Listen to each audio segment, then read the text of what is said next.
Israel സഖ്യം ഇറാന് നേരെ നടത്തുന്ന ആക്രമണം എത്തി നിൽക്കുന്നത് ഒരു ചെറു ദ്വീപിലേക്കാണ്.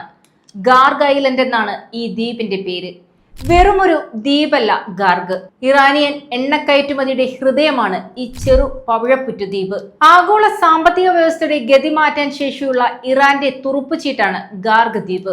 ഇറാന്റെ എണ്ണ കയറ്റുമതിയുടെ 90% നടക്കുന്നത് ഈ തന്ത്രപ്രധാനമായ ദ്വീപ് വഴിയാണ്. അത് തന്നെയാണ് ഗാർഗിനെ സുപ്രധാന കേന്ദ്രമാക്കി മാറ്റുന്നതും. എന്നാൽ ഈ പവിഴപ്പുറ്റു ദ്വീപിനെ ശത്രുക്കൾ ഇതുവരെ തൊട്ടിട്ടില്ല.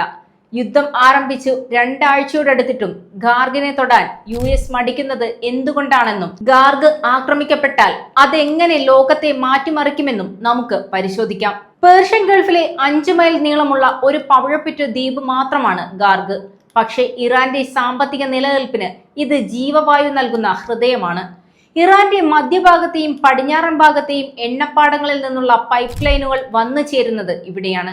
ഇറാന്റെ ഭൂരിഭാഗം തീരപ്രദേശങ്ങളും ചെളി നിറഞ്ഞതും ആഴം കുറഞ്ഞതുമാണ്. എന്നാൽ ഗാർഗ് ദ്വീപ് ആഴക്കടലിനോട് ചേർന്നാണ് നിൽക്കുന്നത്. അതിനാൽ ലോകത്തിലെ ഏറ്റവും വലിയ ക്രൂഡ് ഓയിൽ ടാങ്കറുകൾക്ക് ഇവിടെ അനായാസം അടുക്കാൻ സാധിക്കും.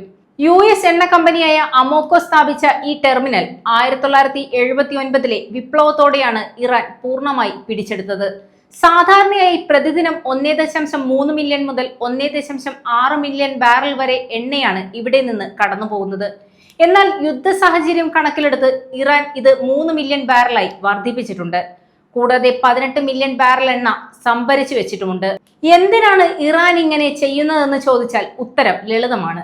ഒരുപക്ഷെ ഗാർഗ് ആക്രമിക്കപ്പെട്ടാൽ വിപണിയിൽ ഉണ്ടാകുന്ന ദൗർലഭ്യം മറികടക്കാനും പരമാവധി വരുമാനം മുൻകൂട്ടി ശേഖരിക്കാനുമാണ് ഇറാൻ ശ്രമിക്കുന്നത്. ഏത് അടിയന്തര സാഹചര്യത്തെയും നേരിടാൻ 10 മുതൽ 12 ദിവസത്തെ കയറ്റുമതിക്ക് ആവശ്യമായ എണ്ണ ഈ ദ്വീപിൽ സജ്ജമാണ്. എന്നാൽ ഗാർഗ് ദ്വീപ് എതിരാളികൾ സ്വന്തമാക്കിയാൽ ഇറാന്റെ സാമ്പത്തിക നില പാടെ തകരും. വൈറ്റ് ഹൗസ് ഗാർഗ് ദ്വീപ് പിടിച്ചെടുക്കാൻ തന്ത്രപരമായ ശ്രമങ്ങൾ നടത്തുന്നുണ്ടെന്നാണ് റിപ്പോർട്ട്. ഇറാന്റെ നട്ടെല്ലൊടിക്കണമെങ്കിൽ ഗാർഗ് തകർക്കണമെന്ന് അമേരിക്കയ്ക്കറിയാം. പെന്റഗണിലെ മുൻ ഉപദേഷ്ടാവ് മൈക്കൽ റൂബിനെ പോലുള്ളവർ വാദിക്കുന്നത് ഗാർഗ് പിടിച്ചെടുത്താൽ ഇറാന് സൈന്യത്തിന് പോലും ശമ്പളം നൽകാൻ കഴിയില്ല എന്നാണ്. എന്നിട്ടും എന്തുകൊണ്ട് ഗാർഗിന് നേരെ മിസൈലുകൾ പായുന്നില്ല? പ്രധാന കാരണം ആഗോള സാമ്പത്തിക ആഘാതമാണ്. ഹോർമുസ് കടലിടുക്കിൽ ഒരു തടസ്സമുണ്ടായാൽ തന്നെ എണ്ണവില $20 ഉയരാറുണ്ട്. എന്നാൽ ഗാർഗ് തകർക്കപ്പെട്ടാൽ ഇറാന്റെ എണ്ണ പൂർണ്ണമായും മാർക്കറ്റിൽ നിന്ന് അപ്രത്യക്ഷമാകും. ലോകത്തെ എണ്ണ ഉൽപാദനത്തിന്റെ 4.5% നൽകുന്ന ഇറാൻ വിപണിയിലെ 3ാമത്തെ വലിയ ശക്തിയാണ്. ഗാർഗ് ആക്രമിക്കപ്പെട്ടാൽ നിലവിൽ കുതിച്ചുയരുന്ന എണ്ണവില ബാരലിന് $150 കടക്കുമെന്ന് വിദഗ്ധർ മുന്നറിയിപ്പ് നൽകുന്നു. ഇത് ലോകമെമ്പാടും പണപ്പെരുപ്പത്തിനും വൻ സാമ്പത്തിക തകർച്ചയ്ക്കും കാരണമാകും. അമേരിക്കയിലെ ഇന്ധനവില വർദ്ധിക്കുന്നത് അവിടുത്തെ ഭരണകൂടത്തിന് രാഷ്ട്രീയമായും തിരിച്ചടിയാകും. മറ്റൊരു പ്രധാന ഘടകം ചൈനയാണ്.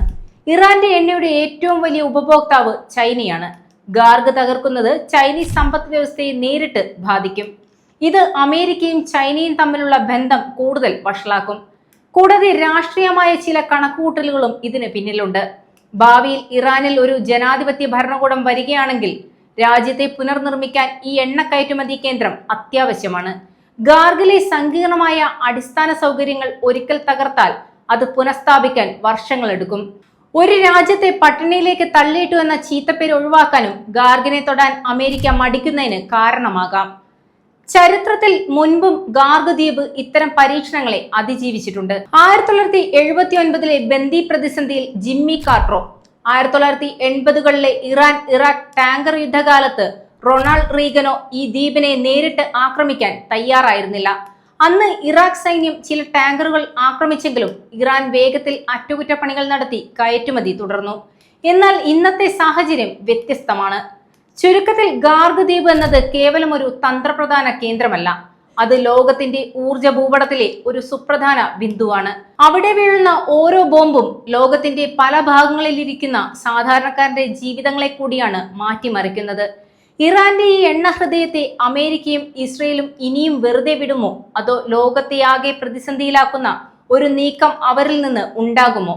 വരും ദിവസങ്ങളിൽ നിർണായകമാണ് ഈ ചോദ്യങ്ങൾ.